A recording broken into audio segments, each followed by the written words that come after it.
Okay, so I wanted to get back into talking about Final Fantasy XIV again. I know I said I would try to avoid it, but for now, it's just something that's very much in my orbit, and it's very easy for me to sort of get into. Um, but yeah, I kind of wanted to sort of just point out there's something that's come up recently. There's been a lot of discussion around Final Fantasy XIV for other reasons recently, but um, that's something else I plan to cover in another video. But this is just something that sort of caught my attention from a recent interview, and some stuff started coming up, and um, someone actually managed to pull up this old conference that Yoshi P had hosted. Well, he was the presenter of, hosted, but basically just was the speaker for this presentation. Um, Now, I just kind of want to go over these things and just sort of discuss like how contradictory they are nowadays to the state of the game as it is. Some of these aren't going to be like gotcha moments, but they do kind of paint they do sort of come a bit close, right? Like it does sort of scrape the surface a little bit. So first off, being an example is an unhealthy obsession with graphic. Oh, sorry, let me just start off. These are the three easy steps to failure. And the first one is an unhealthy obsession with graphic quality. Now, I agree with that. That is obviously a stupid thing to do. You shouldn't be focusing on graphics so much more than the gameplay content because that is very important. Graphics are good, but graphics are just an advertisement tool. They literally are just there to get people to buy the thing. You know, you want people to stay. Uh, Now, this isn't really much of a like I said, this isn't one of those gotchas, but they did recently do their big, Dawn Trail graphical overhaul.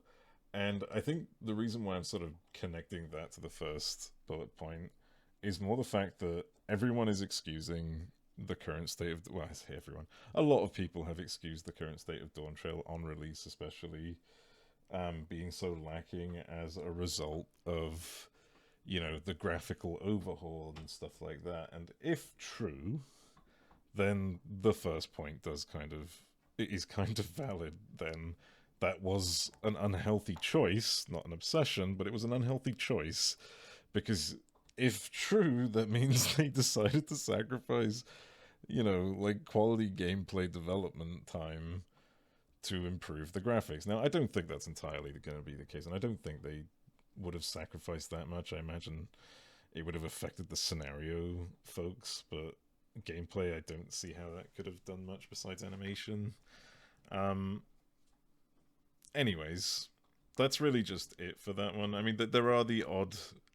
There's the weird. Okay, you know what? There is an unhealthy obsession. There's an unhealthy obsession with food animations, and I'm gonna put that in there. I'm gonna rope that in. So, anyways, moving on from that, surprising lack of MMORPG knowledge amongst development team members. So this reminds me of a time when I think it was after Endwalker. There were a couple. I think it was one was a fan fest and one was a live letter where Yoshi P literally said that in order for that they were looking for more developers, more like actual Final Fantasy XIV developers to develop content in the game, and the only knowledge you needed was Word and Excel.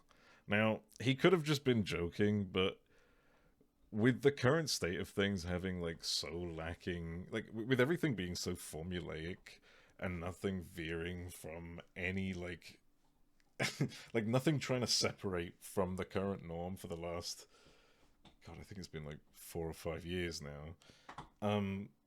It's just it wouldn't surprise me if that is actually the case, if we do just have a bunch of people copying Excel formulas into a spreadsheet, and that is our content.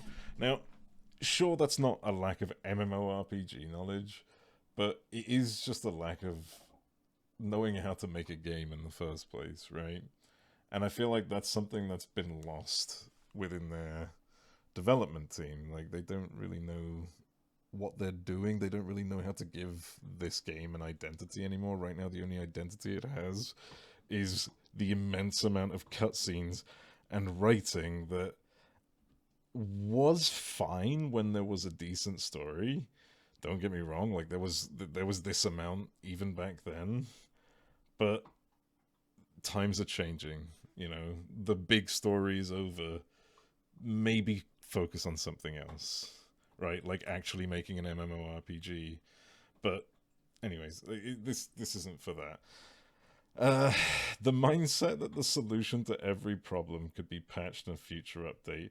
So this is something that's happening a lot lately, where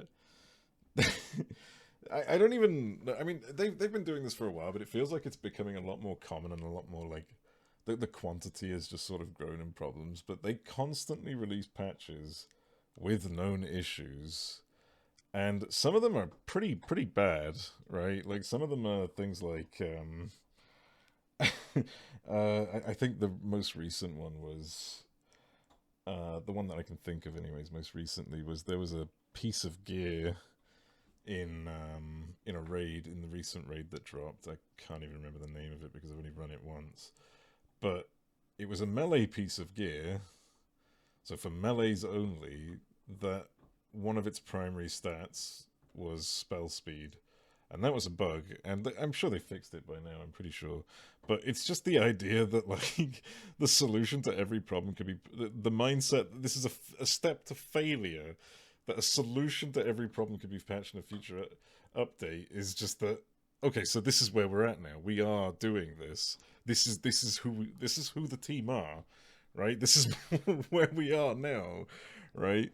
So the first the first point is a bit lacking, I would say, because like the graphics aren't amazing, but they are aggressive sometimes, and I think that they do need to tone it down a little bit. That being said, it's the last two that really stick out for me. I mean,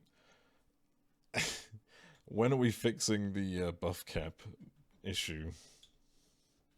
Like the buff cap issue that what's it called? The Omega Protocol. I think the ultimate version is called Top Ultimate, where you literally can't apply a single buff to yourself after a certain, like during a certain mechanic, because there are too many buffs on you. So you just can't you can't like put damage buffs and stuff like that. You just waste your cooldown. And I just, that happened. Actually, let me get the date on this. FFXIV top release date. When did that happen? Okay, well it was level 90, so patch 6.31. Oh, so it's an entire expansion ago, technically speaking, because we're approaching 7.31 soon.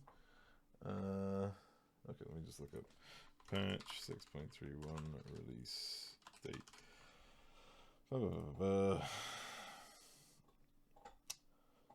24th of January 2023. Okay, so it's been 2.5 years. But we're getting there. So that's good. Anyways, let's move on to the next part. So the next part is just more of this slide, where I just thought that there's a lot of interesting points. Now, I'm not really like too focused on all of them really, but I'll go through them anyways. If a dev team is the government, then the players are the citizens. Sure. If citizens disapprove of your policies, they'll move to Canada. Yeah, and that's exactly what's happening. Not the Canada specifically, it's more just... Anyways, clarity, vision, and willingness to listen are keys to success. Now, I'm going to just sort of rope this in with point 3 as well, because I think they're kind of similar. Listen to learn and adapt. A complaint is worth twice a compliment. The silent always leave first. That line is so unbelievably true, yet nobody seems to understand that anymore. Like, yeah, we're complaining. In fact, I'll just read the last part. If citizens are complaining, it means they still care. Yeah, because if citizens are tired, that means they're done. They've fucked off. They're silent now. They're gone. You know, some will just never complain. Some will just walk out. Some of the... like, I want the game to be better, obviously. But I'm getting tired of complaining, personally. It's just, like I said, this is just something that's within my orbit at this point. I really don't want to keep talking about Final Fantasy, but, you know, it's around me at the moment. It's still always around me. Um, but it's just this idea that a complaint is worth twice a compliment. That is not true anymore for them, I mean, or at least for Yoshi P specifically, because people are complaining, but the devs are, well, they're hearing, but they're not listening, right? I'm trying to think. There was one example off the top of my head. I know there was a second one, but one example which had me laughing, guffawing even, um, was the most recent live letter. No, not the most recent. I think it was two live letters ago, uh, where players were complaining about the drop rates for their relic weapons. This is a very uh, unique weapon, I guess. Uh, and basically, they had to collect all these little gems, rocks, whatever you want to call them. And the drop rate stated was 20% for doing this content. Basically, it shouldn't have taken so long, right? Based on their 20%. And of course, RNG is always subjective. I say subjective. It's subject to RNG. It's always going to be random. It's meant to be random, but the drop rate is supposedly 20%. Now, everyone I knew, I I don't think I knew a single person who was getting a drop rate at 20%. If not, I'm pretty sure most people I knew were complaining about having to fucking do hundreds of these things just to get. Okay, that's exaggerating. I don't think hundreds is true. I mean, it took me about like 100 and I think I ran about 130 or 140 fates and critical engagements before I finally got my relic. But yeah, like a lot of people are complaining that the rates are not 20%. Like it is far from it. But his response to that, not even trying to say we'll look into maybe, trying to make a better RNG thing, RNG, but the word literally stands for random number generator. So yeah, he's not even trying to, he doesn't even try to come off as receptive. you know you could try and say maybe we'll tweak the numbers a little bit, then it will actually be 20%. Nope. It's just, I don't know what to tell you. It's just your personal RNG. Literally, the dev told everyone that they had a skill issue with their fucking RNG. But anyways, that's a small issue. I think it's more just the fact that whenever people whenever people have complaints about the game, it's always we're looking into it. We're gonna try and get feedback. In fact, there was even one experiment that they ran with the the cloud data centers, and this is a bit of a backwards one to me because I don't even know what the hell is going on. But they had these cloud data centers that they were introducing, testing even for the game. This was back in Endwalker as well. In fact, maybe see if I can find when it was. Cloud DC test. Is that 13th of November? 13th of November 2023, so almost 2 years ago now. There was a stress test for these new data centers, and everyone who went onto it, as far as I could tell, in fact, I can maybe find the link and put it in the. Yeah, I've got the official forums here, so I guess I'll find the link. I guess I'll put the link in the description for anyone who wants to see about this. But basically, everyone was giving their feedback in regards to this data center, and everyone was saying this is amazing. Everybody was saying, "Oh my god, I can play the game fluidly. Like this is great. Like it's fantastic. Like let me see. It's just with the current issues in Final Fantasy, a lot of the latency is just ass for new players and stuff. Having to deal with just these weird response times is such a it's awful, right? The gameplay in itself is awful for that reason. But most people seem to love these new servers that they were advertising. So it was completely positive feedback. They were asking players, "What do you want? Do you like this?" Everyone said, "Yes, yes, we like this." That was it. That was the end of it. 2 years later, I don't know. Where the fuck is it? Like, what are we doing with this? Was there any reason for this? It's just fucking wild. Um, but yeah. And then just the last point: creators must be players in their own realms. If leaders don't live there, why would their subject? Now, this one makes me laugh the most because I don't think I can remember the last time I heard about like developers actively playing the game outside of like one of those weird streams that they do. Maybe maybe a lot of the JP base does have like active moderators on the ground and stuff, but that really doesn't happen in EU and NA as far as I can tell. Like we don't have the creators playing with us. It's just not happening. I don't know what's going on, and that's fine. But I feel like a lot of things are missed in terms of like RMT, people like basically just exploiting tons of rules, and that ultimately, I guess you could say how Mare got on the radar was people just not getting caught saying things in shout chat that they shouldn't be saying.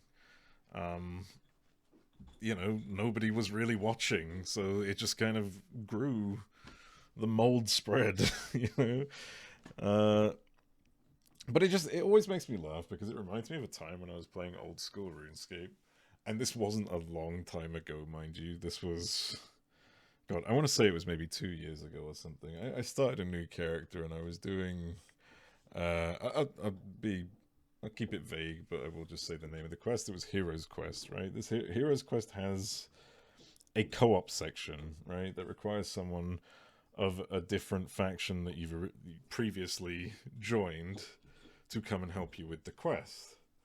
And I joined this like random ass chat channel, just community driven chat channel to try and find myself a co-op partner for the quest. And I was a bit nervous because I didn't really do much with the community. Asked someone for some help, and I immediately get a message from someone, and I'm like, okay, cool, I'll meet you there. And then I realized it was a fucking mod. One of Jagex's mods decided to come and help me with a quest. I'm so mad at myself for not remembering what the mod was called. I just remember the mod crown and everything, and it was such an amazing feeling. Like, it was just moments like that, right, that just made the game 10 times more special. And it's just that you don't really get that in this game. There is no sense of connecting with the community. The developers are in this bubble in one side, and we're just out in the shit, just wondering like what the hell's going on. But yeah, anyways, that was it was just I just again, these are his words. These are Yoshi P's words. And how far we've come from like this is insane to me. But yeah, what we have learned, man. This part's a bit interesting. So, never forget the fans. Well, I feel forgotten, but maybe that's just me. Fun comes first. I'm gonna leave that one for I'm gonna come back to that because that one's gonna be. I'm gonna lead into the next page with that one. Never back down. Always aim to amaze. Yeah, he really sounds like he's aiming to amaze nowadays. Okay, now I'm just being a bit petty. Don't forget your roots. It's what fans crave. Now that I will admit they have stuck to. They have certainly stuck to their roots in the sense that nothing has changed. They are refusing to improve the game. Every single time there is an issue with the game, it's always, well, we can't really fix this. There's just too much coding. Spaghetti code, 1.0 code. And it's like, you are literally the authors of the code. Maybe you don't have the original guys there, which is most likely the case. But it's up to you to fix that. Like, that's not our problem. Like, what are we paying for if we're not paying for a good service? Hello? What? Okay. Sorry. Don't look like boob. Anyways. So, yeah, fun comes first. So this one is incredibly contradictory. Obviously, this is again an old thing. Like, this isn't what he's currently saying. I'm sure he's probably still trying to say fun comes first, right? But yeah, if it isn't fun, you're doing it wrong. Now, fun is obviously subjective, right? I think it goes without saying. You can't really tell someone what is and what isn't fun, which is fair. But you can kind of sort of make that argument when it comes to like when you're like how what you're putting in to get that fun. And you know, this is obviously just me talking like a plebeian, but £8.99 a month for whatever we've got nowadays, I don't think it's worth it. But hey, take it from maybe I won't name them. Popular Final Fantasy content creator. There's a lot of drama going on, and I do plan on covering this at some point. But one thing in particular that caught my eye was something he said, which I just cannot see how. Maybe this is out of context where I've taken it, but I'll just go ahead and put it here. So I just cannot see how this is like fun. Maybe that's just me. Maybe I'm crazy and there's just no way in like this is the funnest thing you could do when you're spending, you know, £8.99 a month to play this. But he goes, I spent so this was bouncing back at someone else's argument of the game's quality. And he goes, I spent 3 months working on my ocean fishing title, with working on hunts in between. I spent days doing treasure maps, worked on my solo deep dungeons. Now I'm doing big fishing. I engage with activities that do have active communities, and trust me, it's a breath of fresh air instead of living in the doomer, but no ultimate crowd. So, the last bit is like fair enough. I don't care about ultimates personally. I don't think ultimates really bring fun into the game. It's just a challenge for the high-end players. I personally don't think high-end content is a requirement for fun. I just think that spending 3 months spending 3 months fishing, and he says with working with hunts in between, I'll explain that this ocean fishing requires you to wait 2 hours between each ocean fishing trip. They take like 15 minutes, I think, or maybe 30 minutes each. And all you're doing is just sitting on a boat and pressing your macros, your fishing macros, for whenever something is happening. You know, like you have 1 exclamation mark, you press your macro. You have 2 exclamation marks, you press your macro. You have 3 exclamation marks, you press your macro. Water goes green, you press your macro. Basically, that to me sounds awful. And I tried, by the way. I actually did try to do what he said. The ocean fishing title. I can't remember exactly what the title was. Let me see. But it was basically, I think it was accumulate like 5 million or something points. Fishing title. Hang on. Ocean fishing title. Sorry about this. Fuck me, why is this so hard to find? Not those. God, I can't remember. But basically, it was something that, yeah, does take months to get. I'm gonna keep looking in. I'm gonna keep trying to find this. Sorry, 1 second. I'm kind of committed to this. And no, I'm not going to cut this. We are sticking it through. Let me try FFXIV titles. Okay, we're going to just search for it. Nope, that ain't it.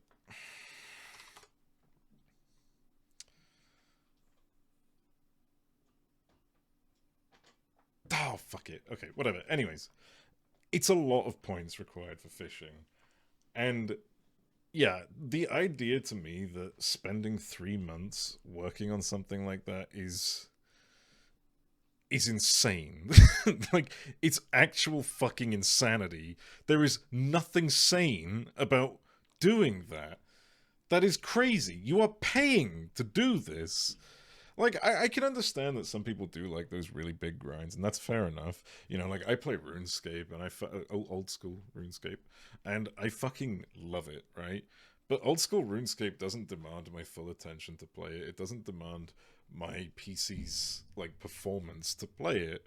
You know, it's a very simple game. I can play it on the side. If I want to do some grinding, I'll do some grinding and just fucking leave it there, and it's great. And then when I want to do quests after doing all the grinding, even better, right? Because then I can actively play it. And anyways, this isn't a fucking plug for old school RuneScape. I think enough people are playing that right now.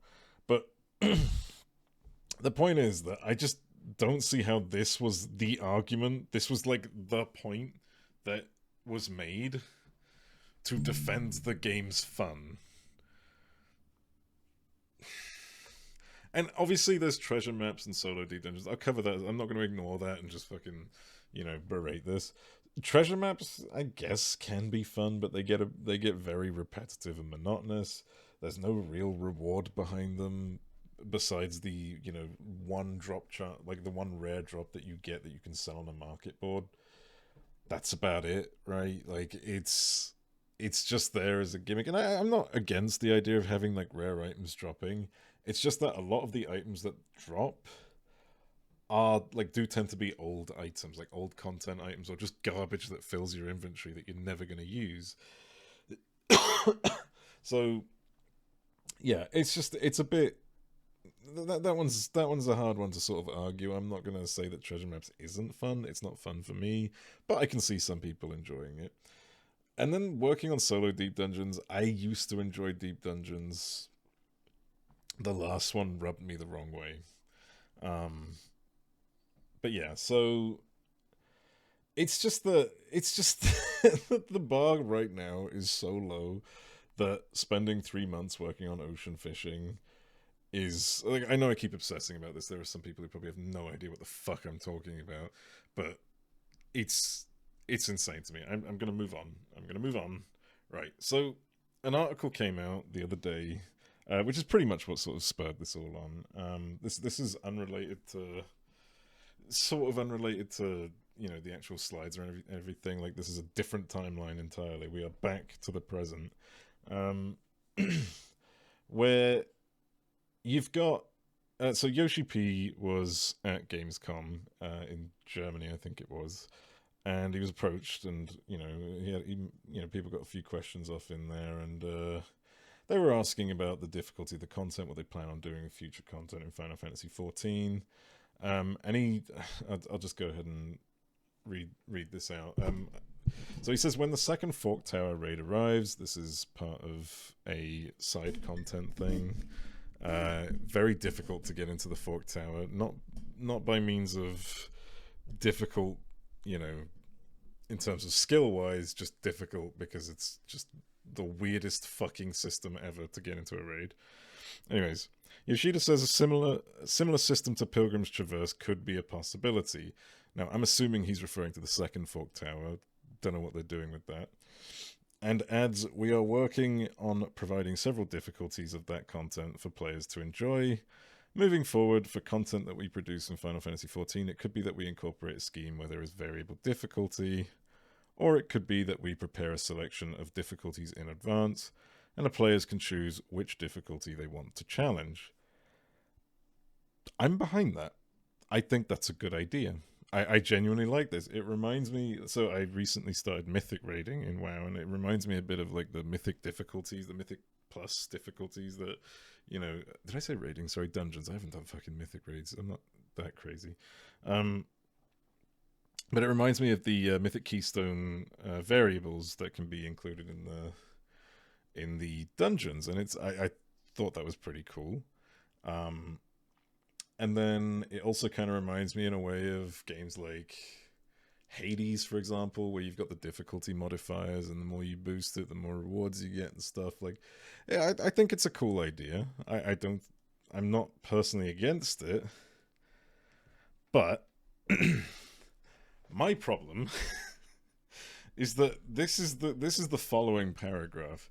This is the general direction that we've set for Final Fantasy XIV moving forward, and because of this direction, it could be that the overall amount of content that we implement in the game goes down. But in doing so, we hope many more players will be able to enjoy the content that we implement. Okay, so it's just that last bit, that bit before that, rather. The content that they implement in the game is going to go down. So this is all hypothetical, right? Like, he's not saying that any of this is confirmed, as far as I can tell. At least that's what he said. It could be a possibility and such. Now, this is a big red flag, because Final Fantasy is already struggling. Now, it could be that this content that they release actually ends up being the most replayable content out there, and who needs anything else? But I really doubt that, because that's what everyone thought about the Occult Crescent, but nobody's playing that anymore. So everybody thought about Deep Dungeons, the last Deep Dungeon they released, but nobody's playing that. Well, people stopped that after literally a few weeks. It's just that it's very hard to believe that this is going to be the one that recaptures everyone's attention constantly forever. Like, it's very hard to do that, simply put. Now, the reason why I say this is a big issue, and it's pretty obvious, it's glaring, less content means bad, right?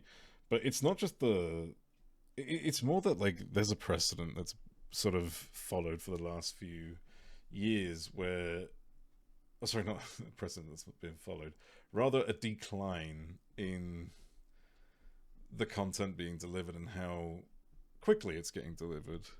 So this was a post I found. I've just sort of dissected it a bit so we could get to the main points.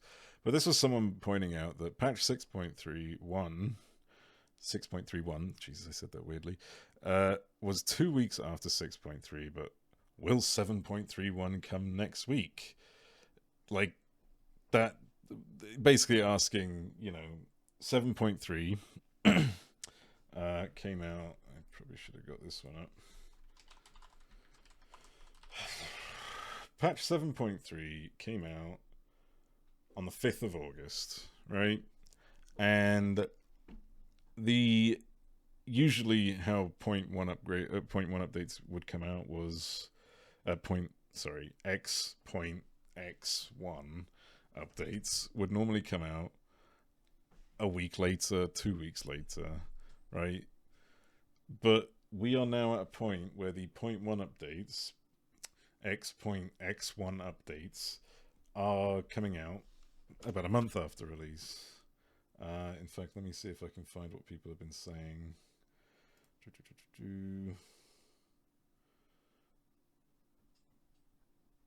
Yeah, so people are theory. I don't know if this is theory crafting. Yeah, it's unofficial, but people are suggesting that it's September the 2nd. So this is a whole month after the patch was released that we're getting the X.X1 patch. So this is from 1 week of release to 2 weeks of release to 1 month, right?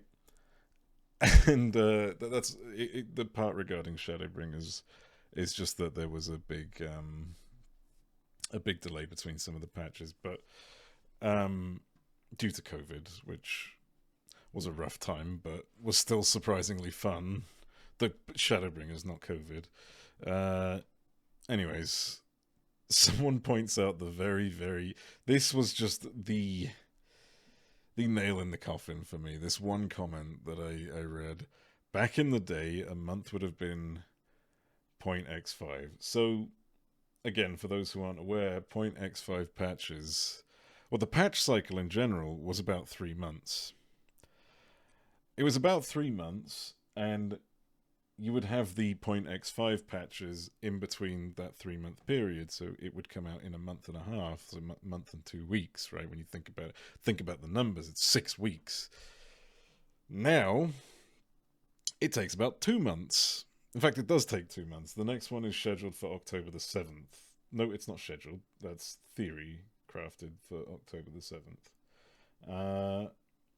So yeah, it's really not looking good, especially when our current patches are just 4 to 5 months in between, and we're having to wait 2 months for the .5 patches. The .1 patches aren't always a thing. I think they come every. God, I'm not going to speculate on that. But either way, it's just saying that we're gonna do this and release less content as a result. If it is to improve the quality, I'm all for it. Like, if it does end up being an absolute banger, I'm all for it. But they really need to speed the fuck up. This ain't working. Like, this ain't it. But yeah. Well, that was a bit of a rant. I'm gonna go ahead and call it here because I need to go to sleep. But yeah, I plan to do another video covering a few other things going on in Final Fantasy. I told myself I wouldn't really do more of these, but because I don't want to be this Final Fantasy channel. It just feels weird to just sort of put all your eggs in one basket. It doesn't feel right with me. I do want to cover other games, but this has just been very much within my sort of sphere of influence. Everywhere I look, I'm seeing things about this. But yeah, I do have one more video I want to make about this game, and maybe hopefully I can move on to other projects. Hopefully, but yeah. Anyways, thanks for watching. Goodbye.